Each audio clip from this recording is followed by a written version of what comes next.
Hello dear students, my name is doctor Shilpi कुमारी।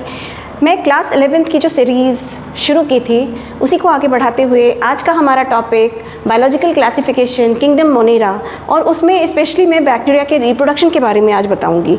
ठीक है, actually reproduction, nutrition, respiration ये बताने के बाद देन माइकोप्लाज्मा को डील करूंगी। ओके, तो जैसा कि आपको पता है कि बायोलॉजिकल क्लासिफिकेशन में जो किंगडम मोनेरा है ये पहला किंगडम है जिसमें all to all living organism unicellular and prokaryotic nature वाले होंगे। ठीक है, एंड एग्जाम्पल की बात अगर हम करें तो यही वो मोनेरा किंगडम है जिसको कार्ल वूज ने डोमेन सिस्टम में दो डोमेन में बांट दिया, Archaea and eubacteria. R H. Whittaker 1969 में जो 5 किंगडम क्लासिफिकेशन स्कीम लेकर आए उसमें पहला किंगडम मोनेरा था, और इसी मोनेरा को फर्दर कार्ल वूज नाम के साइंटिस्ट ने 1990 में 3 डोमेन में बांटा था। मतलब इंटैक्ट पूरे के पूरे किंगडम को 3 डोमेन में क्लासिफाई किया था, बट मोनेरा सिंगली डिवाइड कर दिया गया 2 डोमेन में, एक आर्किया और दूसरा यू बैक्टीरिया। आर्किया में सारे के सारे आर्की बैक्टीरिया को प्लेस किया गया।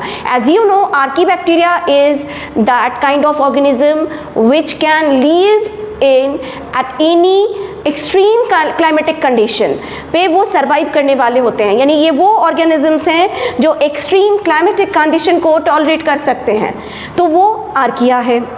आर्किया के बारे में हमने पहले भी डिस्कस कर रखा है। दूसरा यू बैक्टीरिया में हम gram positive, gram negative and cyanobacteria, mycoplasma इसकी स्टडी करेंगे। तो यहाँ जो ये मोनेरा जो सामने दिख रहा है, ऑलरेडी हमने एक है ना बैक्टीरियल सेल का या प्रोकैरियोटिक सेल का डायग्राम डिस्क्राइब किया था। एक सिंगल डायग्राम में सारे इंफॉर्मेशन गैदर थे।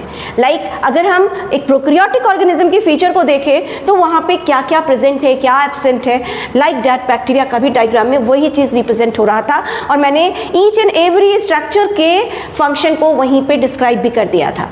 आपको याद होगा मेसोजोम्स का फंक्शन क्या है बैक्टीरिया के केस में? आंसर होगा it is the site for cellular respiration in the case of any prokaryotic organism और the bacteria. Clear? What is the role of the plasmid? Plasmid जो कि एक्स्ट्रा क्रोमोसोमल डीएनए कहा जाता है, ये डबल स्ट्रैंडेड डीएनए का बना होगा, सर्कुलर होगा, एक्ट एज अ वेक्टर की तरह ट्रीट किया जाएगा, and having the ori site means origin of replication site which taking role in the replication. So इसमें रेप्लिकेटिंग एबिलिटी भी है प्लास्मेड में। एक जो चीज़ छूट नहीं गई थी, मैंने सोच रखा था कि नेक्स्ट लेक्चर में इसको बताऊंगी। Temporary association of plasmid with the nucleoid is known as, क्या आपको पता है? I think most of the student को नहीं पता होगा, बट आप आज समझ लो। टेम्पररी एसोसिएशन ऑफ प्लास्मेड सबको समझ में आ रहा है ना? वो जो रेड कलर से मैंने बनाया था डायग्राम में सर्कल स्ट्रक्चर, जिसने मेरे चैनल को सब्सक्राइब नहीं किया है प्लीज कर लेना। Temporary association of plasmid with nucleoid क्या कहलाएगा? आंसर क्या होगा? Temporary association of plasmid with nucleoid क्या है? बैक्टीरियल डीएनए, जो बैक्टीरियल न्यूक्लियस होता है उसका नाम है न्यूक्लियोइड, क्योंकि ये न्यूक्लियोइड वो स्ट्रक्चर है जिसमें डीएनए जो होता है वो नेकेड होता है, not linked with the histone protein. Answer must be episomes. याद रखना, ये कई बार जब नीट का लेवल टफ किया जाएगा तब ये क्वेश्चन आएगा। आप बोलोगे एनसीईआरटी में गिवन है, नहीं गिवन है? भाई एनसीईआरटी में सारी चीज़ें दी हुई हैं, बट वो कंसाइज मैनर में है, इलेबोरेशन का नीड है, एंड उस इलेबोरेट फॉर्म में स्टडी हम प्लेस करते हैं। ठीक है, तो आप इसको गौर से समझने की कोशिश कीजिए कि temporary association, not permanently, temporary association of the plasmid with the nucleoid is called the episome. Clear? चलो अब रिप्रोडक्शन की बात करते हैं, क्योंकि बाकी सारे बात तो हमने ऑलरेडी प्रीवियस लेक्चर में कर ही रखा है। रिप्रोडक्शन क्या है? Reproduction it is a biological phenomena in which any organism give rise to their copy. बोलो अगर मान लो एसेक्सुअल होगा तो मतलब वो अपने उसमें कोई वेरिएशन तो आएगा नहीं, है ना? तो मतलब कोई जीव जो अपने जैसे अपनी कॉपी तैयार कर ले, अपने जैसे अपने संतान की उत्पत्ति कर ले, तो उसको हम रिप्रोडक्शन कहते हैं। ये रिप्रोडक्शन का डेफिनेशन हर लेवल पे थोड़ा चेंज हो जाता है। अभी चूंकि हम here we can talk about the reproduction in the case of the bacteria, तो बैक्टीरिया के केस में जो रिप्रोडक्शन होता है वो mainly reproduction in the case of bacteria ये 3 टाइप के होते हैं. वन इज बाइनरी फिजन,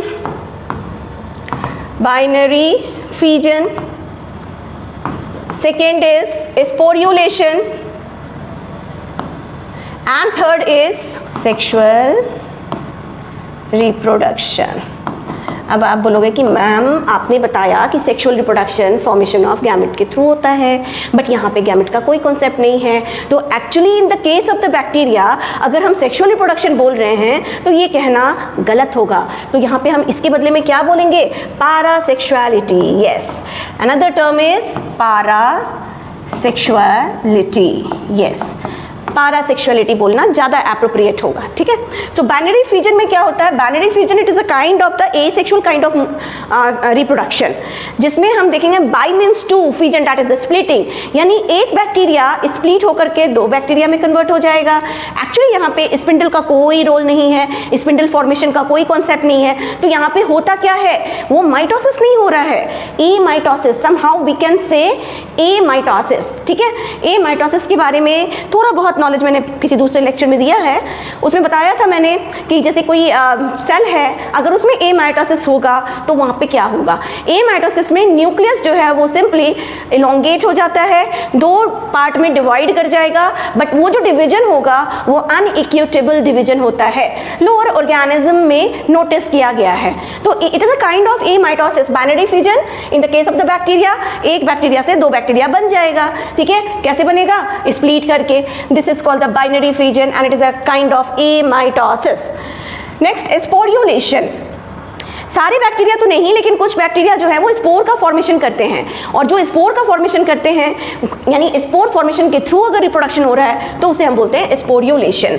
अब ये स्पोरियोलेशन कुछ जो बैक्टीरिया है उनके पास एंडोस्पोर होता है. एंडोस्पोर एक्चुअली में हाईली ड्यूरेबल होता है, मतलब नॉन डिस्ट्रक्टेबल. वो डिस्ट्रक्ट नहीं हो सकता. क्यों? क्योंकि हाई टेम्परेचर को रेसिस्टेंट कर लेगा, वो at a very high temperature पे रेसिस्ट कर जाता है. अगर हम देखें किसी केमिकल पे उसका कोई इफेक्ट नहीं होता है. तो एंडोस्पोर क्या सारे बैक्टीरिया में होता है? नहीं. ये भी नीट का सबसे ज़्यादा पूछने वाला क्वेश्चन है. Endospore formation only, endospore formation सिर्फ 2 में होता है, और वो एंडोस्पोर फॉर्मेशन किस किस में होता है? एक आता है Bacillus anthracis bacteria, Bacillus anthracis, and second is Clostridium tetani. ठीक है. क्लस्ट्रीडियम टिटैनी और बैसिलस एंथ्रासिस बैक्टीरिया में एंडोस्पोर का फॉर्मेशन होता है, और ये स्पोरियोलेशन का ही पार्ट है. तीसरा टाइप जो मैं बता रही थी वो ये है कि sexual reproduction, and in other way we can say somehow we can say the parasexuality, because here we can not see the formation of gamete takes place. यहाँ पे हम क्या देख पाएंगे? गैमेट का तो फॉर्मेशन नहीं होता है, सिंपली जो जेनेटिक मटेरियल है वो ट्रांसफर करता है. इसके भी वेरियस मीन्स हैं. दूसरे स्लाइड में हम चलते हैं, और यहाँ पे सेक्सुअल रिप्रोडक्शन, लेकिन इसको क्या बोलेंगे? पैरासेक्सुअलिटी. ये सबसे ज़्यादा अप्रोप्रिएट है, और ये भी इसमें 3 मोड से होता है. First mode is transformation, second is conjugation, and third is transduction. ठीक है. Transformation, conjugation, transduction. देखो ट्रांसफॉर्मेशन क्या है? ट्रांसफॉर्मेशन के थ्रू भी जेनेटिक मटेरियल जो है एक पेरेंट से दूसरे में चला जाएगा. ठीक है. बैक्टीरिया के केस में अगर हम प्लाज्मिड को याद करें तो डिफरेंट काइंड ऑफ प्लाज्मिड होता है. एक प्लाज्मिड होता है एफ प्लाज्मिड, दूसरा होता है R plasmid and Col plasmid. ठीक है. तो जो एफ प्लाज्मिड होता है यानी कि फर्टिलिटी फैक्टर जो बैक्टीरिया रखेगा, यानी कि उसके जो प्लाज्मिड होंगे वो एफ प्लाज्मिड कहलाते हैं. अब मेल और फीमेल की बात करें कि एक मेल बैक्टीरियम है, एक फीमेल बैक्टीरियम है, तो मेल बैक्टीरियम एफ पॉजिटिव होता है क्योंकि उसके पास फर्टिलिटी फैक्टर है, और फीमेल के पास नहीं है तो F माइनस हो जाएगा. जो मेल बैक्टीरियम है वो बेसिकली डोनेट करता है, डोनर होता है, अपने जेनेटिक मटेरियल को वो डोनेट कर देगा, मतलब डोनर हो गया। और रिसिपिएंट कौन हुआ? फीमेल हुई। तो जो फीमेल रिसिपिएंट हुई वो डेफिनेटली F- वाली हैं, क्योंकि फर्टिलिटी फैक्टर मेल के पास है, और मेल मोटाइल हुआ। मोटाइल इन द सेंस कि जेनेटिक मटेरियल उससे फीमेल में जाएगा। तो ट्रांसफॉर्मेशन ये वही ग्रिफिथ का एक्सपेरिमेंट है। This experiment was given by Griffith in the year 1928। Yes, 1928 में ग्रिफिथ का ये ट्रांसफॉर्मेशन प्रोसेस जिसके थ्रू जेनेटिक ट्रांसफॉर्मेशन होता है। Second is conjugation. Conjugation is nothing, जो अभी मैं बता रही थी ना, F पॉजिटिव F नेगेटिव। एक बैक्टीरियम है मेल, दूसरा है फीमेल। मेल के पास फर्टिलिटी फैक्टर है तो F पॉजिटिव वाला हो गया, फीमेल के पास नहीं है F- वाले हो गए। और इन दोनों बैक्टीरियम जब एक दूसरे के कॉन्टैक्ट में आते हैं तो वहाँ पे कॉन्जुगेशन ट्यूब का फॉर्मेशन होता है, and that's why the name is the conjugation, क्योंकि वहाँ पे कॉन्जुगेशन ट्यूब फॉर्म हो रहा है। अब मान लो ये एक बैक्टीरिया है, ये एक बैक्टीरिया है, ठीक है, बना भी दो, जैसा लगना भी चाहिए कि हाँ भाई ये बैक्टीरिया ही है।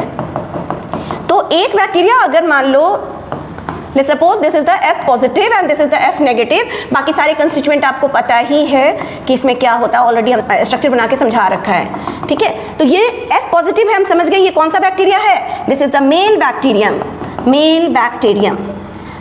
अब इसमें फर्टिलिटी फैक्टर है तभी तो F पॉजिटिव है, और यहाँ पे फर्टिलिटी फैक्टर नहीं है, तो यानी यहाँ हम कह सकते हैं fertility factor absent, fertility factor absent.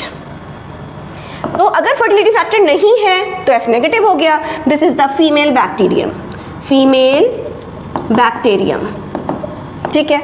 अब इनके बीच में अगर कॉन्जुगेशन होगा तो क्या होगा, इस बैक्टीरिया और इस बैक्टीरिया के बीच में कॉन्जुगेशन ट्यूब का फॉर्मेशन होता है, और this is called the conjugation tube, this is called conjugation tube. इस कॉन्जुगेशन ट्यूब के थ्रू इसका जेनेटिक मटेरियल फीमेल के पास चला जाएगा, and this process is called the conjugation, ठीक है। और कॉन्जुगेशन की डिस्कवरी किसने की थी? लेडरबर्ग एंड टैटम ने किया था, Lederberg and Tatum in the year 1946 में। तो लेडरबर्ग 1946 में लेडरबर्ग एंड टैटम ने कॉन्जुगेशन स्कीम को दिया, conjugation system of sexual reproduction in the case of the bacteria बताया। एंड ट्रांसडक्शन, ट्रांसडक्शन की डिस्कवरी किसने की थी? इसकी डिस्कवरी जिंडर एंड लेडरबर्ग ने करा था। इनका नाम क्या है? Zinder and Lederberg. ईयर 1952 में जिंडर एंड लेडरबर्ग ने ट्रांसडक्शन दिया था। अब ट्रांसडक्शन क्या है ये समझते हैं। जो बैक्टीरियोफाज होता है ना, ऐसा वायरस जो बैक्टीरिया को इन्फेक्ट करे, तो जैसे मान लो ये बैक्टीरियम है। अब ये मत बोला कि मैम आपने ना ट्रिपल लेयर वाला स्ट्रक्चर बताया था बैक्टीरिया का, हाँ बताया था, वो एक्चुअली सेल इन्वेलप कहलाता है। अभी तो मैं इन जनरल बताने की कोशिश कर रही हूँ कि what is actually the transduction. तो ट्रांसडक्शन में हम देखेंगे बैक्टीरियोफाज, फाज मीन्स वायरस होता है, तो virus infecting bacteria, virus infecting bacteria, ऐसा वायरस जो बैक्टीरिया को इन्फेक्ट करता है वो बैक्टीरियोफाज। इसी तरह से अगर साइनोफाज बोल दिया तो आंसर क्या होगा? Virus infecting cyanobacteria. जो वो फाज बोला, वायरस इन्फेक्टिंग एनिमल्स, ठीक है। ये होता है ऐसा हेक्सागोनल शेप का, ऐसे, ठीक है। एक और लेयर बनेगा ऐसे और ऐसे, ठीक है। और बैक्टीरियोफाज जो है यूजुअली डबल स्ट्रैंडेड डीएनए होता है इसमें, and this is the collar and this is the tail fiber. तो this is called the tail fiber and this is collar and this is head, और ये इसका डबल स्ट्रैंडेड डीएनए है। अब ये डीएनए जो है, इस यहाँ पे ये बैक्टीरिया का भी डीएनए है, ये इसका प्लाज्मिड है, ये इसका साइटोप्लाज्म है, ठीक है। तो ऐसा वायरस जो बैक्टीरिया को इन्फेक्ट कर रहा है वो बैक्टीरियोफाज है। तो इसमें जो रिप्रोडक्शन का मोड है वो ट्रांसडक्शन कहलाता है, बिकॉज ये जेनेटिक मटेरियल आ करके इसके साथ इंटीग्रेट करता है, न्यूक्लियोइड के साथ, बैक्टीरियल न्यूक्लियस के साथ, यानी कि इसको बोलते हैं न्यूक्लियोइड के साथ ये इंटीग्रेट कर जाता है, और इंटीग्रेट करके वो जगह जगह पे, मतलब लाइक दिस, ऐसे स्ट्रक्चर, कहीं पे ऐसा स्ट्रक्चर, कहीं ऐसा स्ट्रक्चर, इससे इस तरह से ये फॉर्म करता है, अपना मल्टीप्लिकेशन कर लिया। तो this method is called transduction. तो बैक्टीरिया में मेनली ये 3 मेथड देखने को मिलता है। बाइनरी फिजन, जिसमें स्पिंडल का फॉर्मेशन नहीं होता, simply amitosis kind of division है ये। किस में? बाइनरी फिजन में। बाइनरी फिजन किसका टाइप था भाई? बाइनरी फिजन अगर ओवरऑल रिप्रोडक्शन की बात करें तो binary fission sporulation and sexual reproduction. तो बाइनरी फिजन समझा दिया। स्पोर्युलेशन में स्पोर का फॉर्मेशन होता है, बट वो स्पोर कैसा होता है? एंडोस्पोर। सारे बैक्टीरिया में नहीं होता है, गिने चुने सिर्फ 2 बैक्टीरिया को याद रखना है, Bacillus anthracis and Clostridium tetani. और इन्हीं के पास क्या होता है? एंडोटॉक्सिन भी होता है। मतलब जितने भी पैथोजेनिक बैक्टीरिया हैं, सबसे ज़्यादा डेंजरस कौन सा बैक्टीरिया है? Clostridium tetani and Bacillus anthracis, because उसके पास एंडोटॉक्सिन एंड एंडोस्फीयर एंडोस्पोर्स उसमें फॉर्म होता है। ठीक है, तो बाइनरी फिजन तो खैर फेवरेबल कंडीशन में करता है। ओके, तो यहाँ पे ये पूरा ओवरऑल इसके रिप्रोडक्शन के बारे में बताया। अब रेस्पिरेशन के बारे में समझाती हूँ। बैक्टीरिया में जो रेस्पिरेशन होता है ना, 2 मोड से होता है, एरोबिक भी हो सकता है, एनारोबिक भी होगा। As you know, anaerobic if the respiration takes place without oxygen, और अगर respiration with the help of oxygen हो रहा है तो वो एरोबिक होगा। एरोबिक और एनारोबिक भी 2 टाइप के होते हैं। एरोबिक की बात करें तो एरोबिक भी ऑब्लिगेटरी एरोब्स भी हो सकते हैं, और ये फैकल्टेटिव एरोब्स भी हो सकते हैं। ठीक उसी तरह से लाइक दैट एनारोब्स की बात करें तो एनारोबिक रेस्पिरेशन भी 2 टाइप का होगा, obligatory anaerobes and facultative anaerobes. 2 type के हो गए एनारोब्स भी, और 2 टाइप्स के एरोब्स भी। तो इनमें एक्चुअली ऑब्लिगेटरी और फैकल्टेटिव का मतलब क्या होता है? तो देखो बहुत ही सिंपल है। ऑब्लिगेटरी का मतलब होता है स्पेसिफिक, मतलब उसके पास कोई चॉइस नहीं है। ठीक है, अगर हम ऑब्लिगेटरी एरोब्स की बात कर रहे हैं, ये वो बैक्टीरिया या इस ग्रुप में वो बैक्टीरिया आते हैं जो सिर्फ और सिर्फ और सिर्फ ऑक्सीजन के प्रेजेंस में रेस्पायर करेंगे। अगर मीडियम से ऑक्सीजन गायब हुआ तो वो मर जाएंगे। ठीक है, सर्वाइव नहीं कर पाएंगे, तो उसे बोलेंगे हम ऑब्लिगेटरी एरोब्स। वहीं पे फैकल्टेटिव एनारोब्स की बात करेंगे तो चलो ठीक है, मतलब मीडियम में अगर ऑक्सीजन नहीं है, ठीक है, तो कायदे से अगर ये ऑब्लिगेटरी होता तो ये तुम सर्वाइव नहीं करता। लेकिन यहाँ पे क्या है कि मीडियम में अगर ऑक्सीजन नहीं है तो भी वो सर्वाइव करेगा, है तो कर ही रहा है, क्योंकि वो एरोब्स में भी फैकल्टेटिव एरोब्स की बात कर रहे हैं। तो फैकल्टेटिव एरोब्स क्या हुआ? उसके पास चॉइस है, oxygen presence, in the presence of oxygen भी रेस्पायर करेगा, in the absence of oxygen भी रेस्पायर करेगा। दोनों ही कंडीशन में वो सर्वाइव करेगा। बट ऑब्लिगेटरी का कंडीशन ये है कि वो सिर्फ और सिर्फ ऑक्सीजन जब प्रेजेंट होगा तभी वो सर्वाइव करेगा, अदरवाइज रेस्पायर नहीं करेगा। ठीक वैसे ही हम एनारोब्स के केस में देखते हैं, ऑक्सीजन के एब्सेंस में स्पेसिफिकली अगर ऑक्सीजन मीडियम में नहीं है तो ही बैक्टीरिया अगर ग्रो कर रहा है तो उसको बोलेंगे हम ऑब्लिगेटरी एनारोब्स। लेकिन अगर मीडियम से में ऑक्सीजन आ भी गया तो भी बैक्टीरिया अगर सर्वाइव कर रहा है तो this condition is called the facultative anaerobes, मतलब दोनों चॉइस उसके पास है। तो ये तो हो गया रेस्पिरेशन के केस में। नेक्स्ट आता है इसका न्यूट्रिशन। बैक्टीरिया में जो न्यूट्रिशन होता है वो 2 टाइप का है, ऑटोट्रॉफिक, हेटेरोट्रॉफिक। ऑटोट्रॉफिक में भी कुछ ऐसे बैक्टीरिया हैं जो ऑटोट्रॉफ्स होते हैं, उनमें बैक्टीरिया क्लोरोफिल होता है और वो फोटोसिंथेसिस करते हैं। ये अलग बात है कि वो फोटोसिंथेसिस में H2O की जगह पे H2S यूज़ करते हैं, और इसी वजह से ये ऑक्सीजनिक फोटोसिंथेसिस नहीं परफॉर्म करते हैं, यानी ये ऑक्सीजन को एटमॉस्फेयर में रिलीज नहीं करते हैं। ठीक है, लेकिन ये हैं क्या? फोटोसिंथेटिकली एक्टिव हैं, क्योंकि बैक्टीरिया क्लोरोफिल अदर पिगमेंट्स भी इसमें प्रेजेंट होता है। जो दूसरा ग्रुप है हेटेरोट्रॉप्स, हेटेरोट्रॉप्स के भी 3 टाइप्स हैं, सैप्रोट्रॉपिक, पैरासिटिक एंड सिम्बायोटिक। सैप्रोट्रॉप्स कहने का मतलब जो डेड एंड डिकेइंग मटेरियल से अपना फूड ले रहा हो, न्यूट्रिशन ले रहा हो, तो वो बैक्टीरिया सैप्रोट्रॉपिक बैक्टीरिया कहलाएगा, सैप्रोप्स कहते हैं। पैरासिटिक जो किसी होस्ट के अंदर या बाहर रह करके अपना न्यूट्रिशन ले रहा है तो वो पैरासिटिक हो गया। सिम्बायोटिक सभी को याद होगा, जूनियर क्लास से सब पढ़ते आ रहे हैं, क्या? Nitrogen fixing bacteria. Yes, nitrogen fixing symbiotic bacteria, Rhizobium का नाम तो हर बच्चा जानता है। Rhizobium is nitrogen fixing symbiotic bacteria. Bacteria है, न्यूट्रिशन कैसा है? सिम्बायोसिस वाला है। Symbiosis it is a kind of interaction और relationship between the 2 organism in which both the organism get benefited to each other. That type of relationship is called symbiosis. So nitrogen fixing bacteria, symbiotic bacteria, the best example is rhizobium. ठीक है, तो यहाँ पे ये तीनों mode हम देख लिए हैं। कैसा? हेटेरोट्रॉफिक मोड ऑफ न्यूट्रिशन, जिसमें एक आया सैप्रोबिक, दूसरा आया parasitic and third one is the symbiotic. ठीक है, तो चलो ये तो हो गया इसके रेस्पिरेशन का भी काम, यहाँ पे हमने इसका न्यूट्रिशन भी समझ लिया। अब नेक्स्ट जो आता है, क्या सारे के सारे बैक्टीरिया हमारे एनिमी हैं? नहीं, कुछ हमारे फ्रेंड्स भी हैं जिनका होना बहुत ज़रूरी है। ठीक है, जितने भी फूड प्रोडक्ट्स आप देखते हो जो डेयरी प्रोडक्ट्स में लाइक दूध से दही का बनना, पनीर का बनना, फर्मेंटेशन का प्रोसेस का होना, ये सब जो है ये कैसे हो रहा है? Just because of bacteria.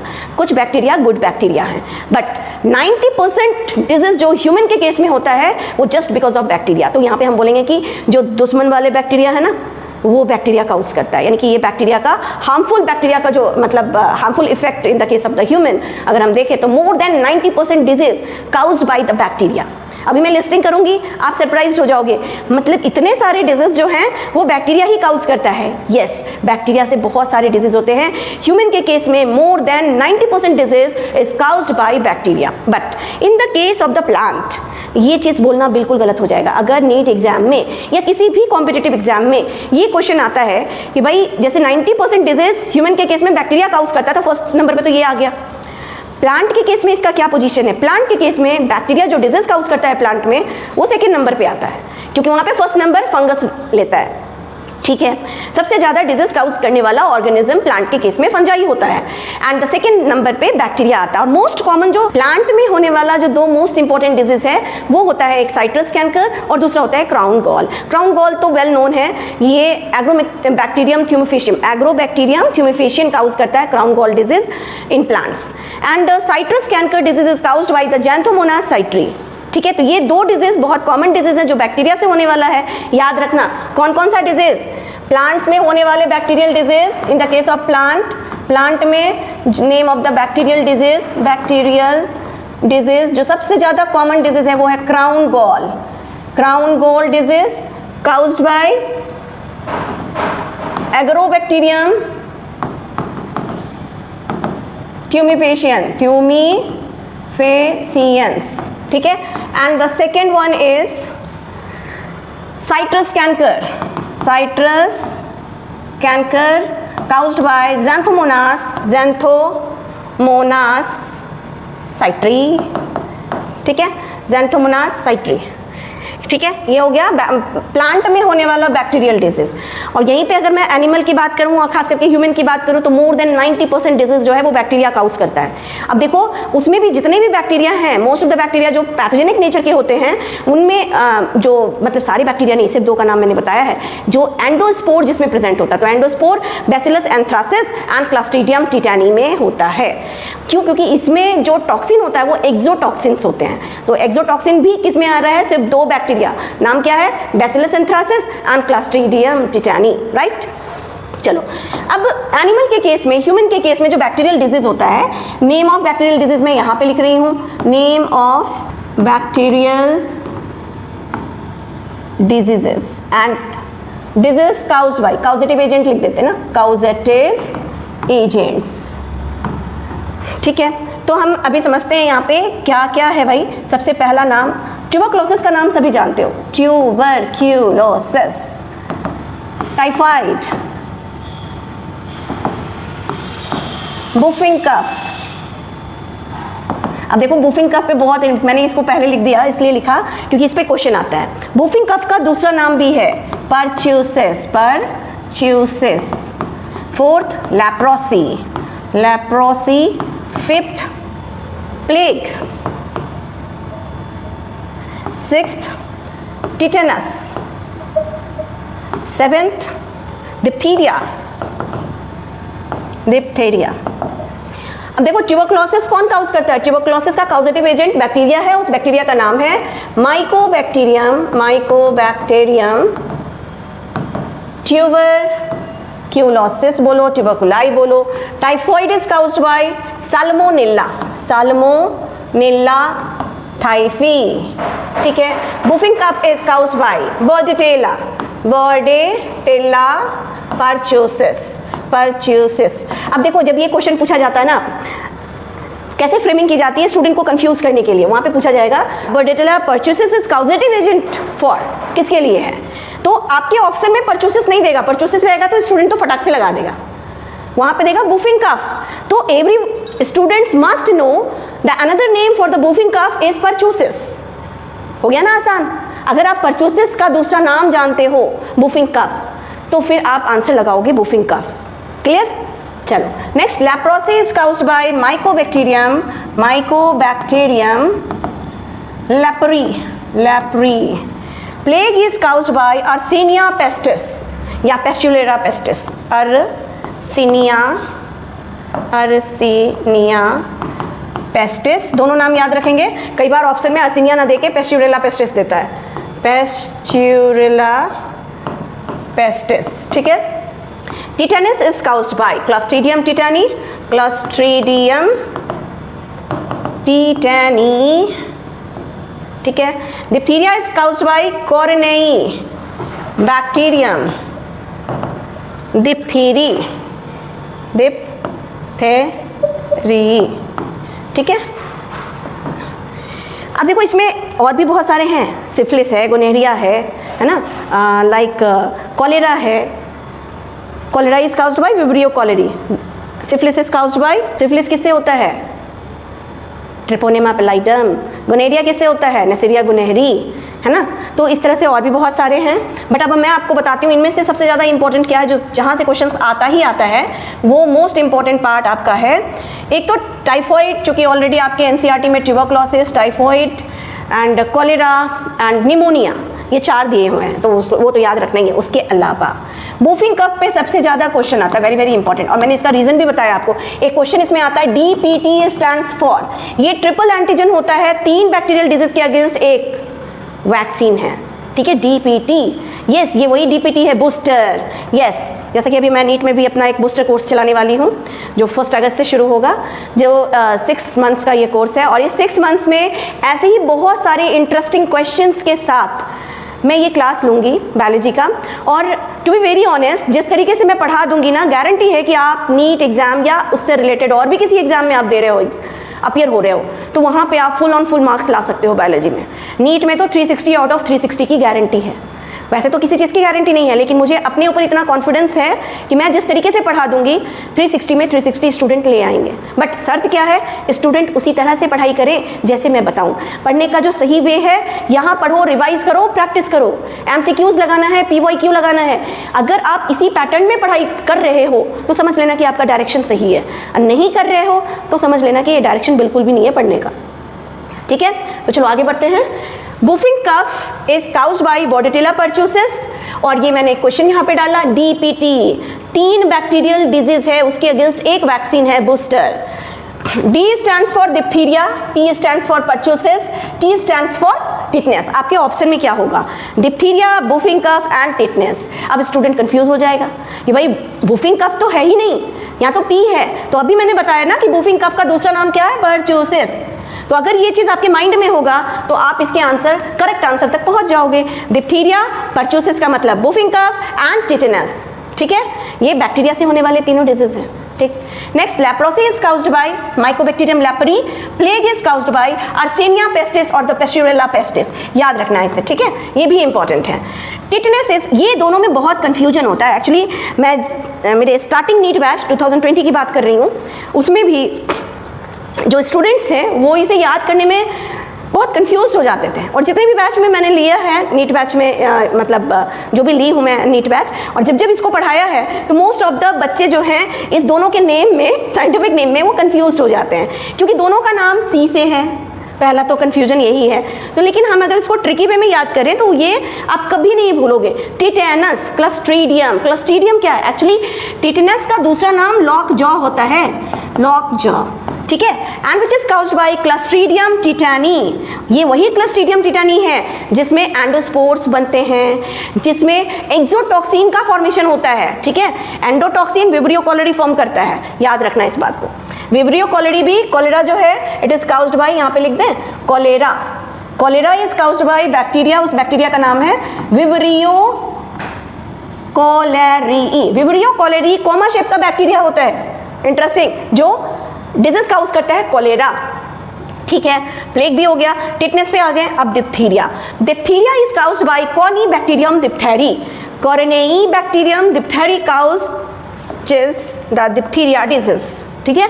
तो टिटनेस और डिप्थीरिया में कंफ्यूजन होगा, बट मैं यहीं पे बोल दी हूँ तो डेफिनेटली बच्चों के माइंड में रहेगा कि भाई tetanus is caused by Clostridium tetani and diphtheria is caused by Corynebacterium diphtheriae, ठीक है। इसके अलावा सिफिलिस मैं नहीं लिख रही हूँ, मैं बस वर्बली बोल रही हूँ। Syphilis gonorrhoea is STD, sexually transmitted disease which is caused by, syphilis is caused by Treponema pallidum and gonorrhoea is caused by Neisseria gonorrhoeae. ठीक है, तो आई होप बैक्टीरिया का जितना भी पोर्शन था वो हमने इसमें, यानी कि मोनेरा किंगडम मोनेरा में बैक्टीरिया, आर्की बैक्टीरिया को भी डिस्क्राइब कर दिया हमने, यू बैक्टीरिया में ट्रू बैक्टीरिया को भी डिस्क्राइब कर दिया, उसके सारे स्ट्रक्चर विथ फंक्शन हमने बताया आपको। और क्या बताया आज के लेक्चर में हमने स्पेशली एम्फेसाइज किया किसको, reproduction in the case of the bacteria. ठीक है, नेक्स्ट रेस्पिरेशन, न्यूट्रिशन और इसके इकोनॉमिक इंपॉर्टेंस को भी बताया कि बैक्टीरिया सिर्फ हार्मफुल ही नहीं होते हैं, यूजफुल भी होते हैं। और हार्मफुल की अगर कैटेगरी में देखें तो more than 90% disease is caused by bacteria, और ये डिजीज का लिस्टिंग यहाँ पे है। और इस डिजीज से यूँ समझ लो एवरी ईयर 2 से 3 या 3 से 4 क्वेश्चन तो आएंगे ही आएंगे, और आते हैं। क्योंकि आपको मैं बता दूं, ये चीज़ मैंने यहाँ पे डिस्कस करा दिया, अब यही चीज़ आप ह्यूमन हेल्थ एंड डिजीज वाले सेक्शन में भी पढ़ोगे। तो अगर अभी आपने इसको माइंड में सेट कर लिया तो आपका एक बार फिर से रिविजन हो जाएगा कहाँ पे, ह्यूमन हेल्थ एंड डिजीज में। और फिर जब नीट में क्वेश्चन आएगा तो you are totally unable to explain कि this question is taken from 11th book और द 12th बुक। तो ये सोच के मत पढ़ो कि हम 11th पढ़ लें या 12th पढ़ लें, आप कॉन्सेप्ट पे फोकस करो। जहाँ जहाँ पे जो कॉन्सेप्ट आएगा वो मैं डीपली, जहाँ पे मुझे एक्सप्लेन करना है वहाँ पे डीपली करूँगी, जहाँ पे नीड नहीं होगा वहाँ पे उतनी डीप में नहीं पढ़ाऊँगी। आई होप आप सभी को ये लेक्चर काफ़ी पसंद आएगा, और मेहनत कीजिए, पढ़ते रहिए, और लगातार मेरे इनसाइट क्लास के यूट्यूब चैनल को सब्सक्राइब, लाइक, शेयर जरूर करते रहिए। इसमें आप ही का बेनिफिट है, क्योंकि ये इस प्लेटफॉर्म पे आके डॉक्टर शिल्पी मैम आके आपको एक एक कॉन्सेप्ट समझा रही हैं, तो डेफिनेटली आप इसका बेनिफिट लें, और आप खुद जज कर सकते हो कि ये पढ़ाई और किसी अदर जगह का पढ़ाई दोनों में क्या डिफरेंस है। ठीक है, आई होप सभी को पसंद आया होगा मेरा लेक्चर। चलो फिर मिलते हैं नेक्स्ट क्लास में, टिल देन बाय।